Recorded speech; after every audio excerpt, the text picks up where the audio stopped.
अस्सलाम वालेकुम, मैं हूं सना मवान, BDM प्रोफेशन 5। आप आज की इस वीडियो में हम मुबारकबाद पेश करेंगे उमर गुज्जर साहब को, जिन्होंने दुबई का टूर का रिवॉर्ड जो है वो हासिल किया है। तो उमर भाई, आपको बहुत बहुत मुबारक हो और आपके घर वालों को भी बहुत बहुत मुबारक हो। चूँकि मैं ग्रुप में हूँ और मैं आपकी एक्टिविटीज़ देख रही होती हूँ, तो ये बिल्कुल आपकी मेहनत का सिला है। आप बहुत मेहनत करते हैं और इसीलिए जो है वो आज आपने ये पैकेज विन किया है। तो इसी तरह काम करते रहें। तो जहाँ साहब, आप क्या कहेंगे इस बारे में? अस्सलाम वालेकुम जी। मैंने इस हवाले से क्या कहना है, मैं कहना चाहूँ तो मैं बहुत कुछ कह सकता हूँ। फ़र्स्ट ऑफ़ ऑल तो मैं उमर गुजर साहब, उनकी फैमिली को अपनी जानब से, कैश वर्क्स की मैनेजमेंट की जानब से बहुत बहुत मुबारकबाद पेश करता हूँ। और ये मेरा एक ड्रीम था कि उमर गुजर जैसे जो अहबाब हैं उनको फ्रंट पे आना चाहिए, उनको लीड करना चाहिए। मैं थोड़ा सा पीछे जाना चाहूँगा। जिस वक्त हम लोगों ने स्टार्ट लिया था तो उमर गुजर साहब उन लोगों में थे कि जिन्होंने जब जैसे ही मैंने लिंक शेयर किया था तो इमीडिएटली उन्होंने मुझे ज्वाइन किया और उन्होंने अपना लिंक जो है वो डिफरेंट ग्रुप्स में शेयर करना शुरू कर दिया। और मुझे जो याद पड़ता है, इनिशियली चंद दिनों में उनका जो नेटवर्क था वो तकरीबन 800 से भी ज़्यादा था।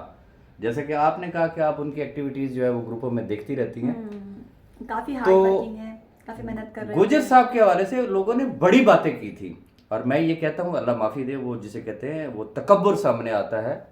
बहुत सारे लोगों ने कहा जी वो गैर ज़रूरी बोलते हैं, अच्छा जी वो ऐसे कर लेते हैं, अच्छा जी उनकी तालीम नहीं होगी, उनका ये नहीं होगा, उनका वो नहीं होगा।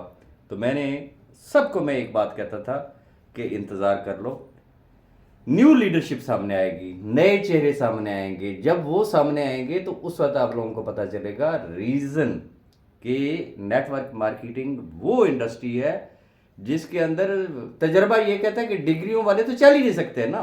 क्योंकि डिग्री वो चीज़ होती है कि वो हाथ में ले के, जिसे कहते हैं ना, वो गोल गोल करके, तो वो जगह जगह सिर्फ वो कई साल तक बेचारे धक्के खाते हैं और फिर वो जिसे कहते हैं उनको जाके कोई नौकरी मिलती है।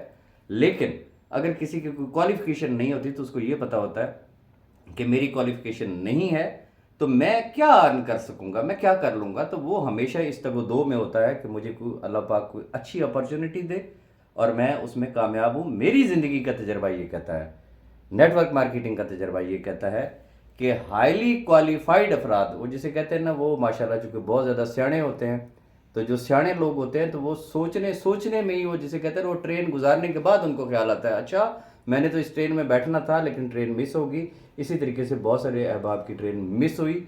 लेकिन जो अहबाब उमर गुजर साहब के लिए बातें करते थे तो मैं ये समझता हूँ कि ये उनके लिए ये एक बड़ा एक मोटिवेशन का सबब होगा, अगर वाकई वो पॉजिटिव माइंडेड हैं। बातें अपनी जगह पे जो कुछ उन्होंने उनके लिए कहा वो एक अलग चीज़ है, लेकिन रियलिटी रियलिटी होती है। आज आप कहाँ पे खड़े हैं और माशाल्लाह उमर गुजर कहाँ पे है, और सिर्फ उमर गुजर नहीं, इंशाल्लाह ये जो नई खेप आ रही है, ये जो नई लीडरशिप आ रही है, ये बड़े बड़ों की, जिसे कहते हैं ना, वो आंखें खोल देगी। और ख़ास तौर पे जिस वक्त दुबई वाला इवेंट होगा, हमारा जो लॉन्चिंग सेरेमनी होगी, तो उस वक्त तो जिसे कहते हैं ना, बड़े बड़े जो सोए हुए हैं ना वो भी ऐसे ही एकदम से छलांग मार के उठेंगे कि ये क्या हुआ, काश कि इसकी जगह पे मैं दुबई में उस तारीखी लम्हात का हिस्सा बनता। तो एनी हाउ, कोई ज़ोर ज़बरदस्ती तो किसी की है नहीं, हर शख्स की अपनी एक ज़ाती सोच है, जो जिसके दिल में आए, जो जिसको मुनासिब लगे। लेकिन कैशवर्थ के और मेरे दरवाजे हमेशा सबके लिए खुले होंगे। मेरी जो लास्ट वीडियो जो मैंने शेयर की, उसका आप तमाम अहबाब ने बहुत अच्छा रिस्पांस दिया, बहुत पॉजिटिव रिस्पांस दिया, और मैं इंतहाई शुक्रगुजार हूँ आप तमाम अहबाब का, और ख़ास तौर पे उनका कि मैं ज़्यादा नहीं कर सका। लेकिन आज की डेट में जो गुज़श्ता मेरा आज ही अभी बारह चल रहा है, आई मीन कि 26 तारीख में, बेशुमार वो अहबाब थे कि जिन्होंने नहीं ज्वाइन किया हुआ था, मुझे याद भी नहीं था, तो उन्होंने मेरे साथ स्क्रीनशॉट्स शेयर किए कि राज साहब हमने आपके साथ डायरेक्टली ज्वाइन कर लिया, अभी मैं सारे के सारे मैसेजेस नहीं देख सका। तो ये वो लम्हात हैं, आहिस्ता आहिस्ता लोगों के कॉन्सेप्ट्स क्लियर हो रहे हैं। अब भी वक्त है कि जिनका आप रोना रोते हैं ना कि ये हमारी टीमें पता नहीं कहाँ चली गई, तो चाहें तो उन सबको समेट सकते हैं, चाहें तो आप उनको गाइड कर सकते हैं, चाहें تو پھر جہاں جس کا دل چاہے گا وہ وہاں چلا جائے گا، اور پھر ایک وقت ایسا آئے گا کہ پھر آپ نے یہ کہنا ہے کہ کاش کہ اس کی جگہ پہ میں ہوتا. تو تھوڑے لکھے کو زیادہ سمجھیے گا. انشاءاللہ مزید بھی باتیں ہیں کرنے والی، لیکن انشاءاللہ بعد میں ہم کریں گے. آج کے لیے میرے خیال میں اتنا کافی ہے. اپنا خیال رکھیے گا، ہمیں دعاؤں میں یاد رکھیے گا. اللہ حافظ.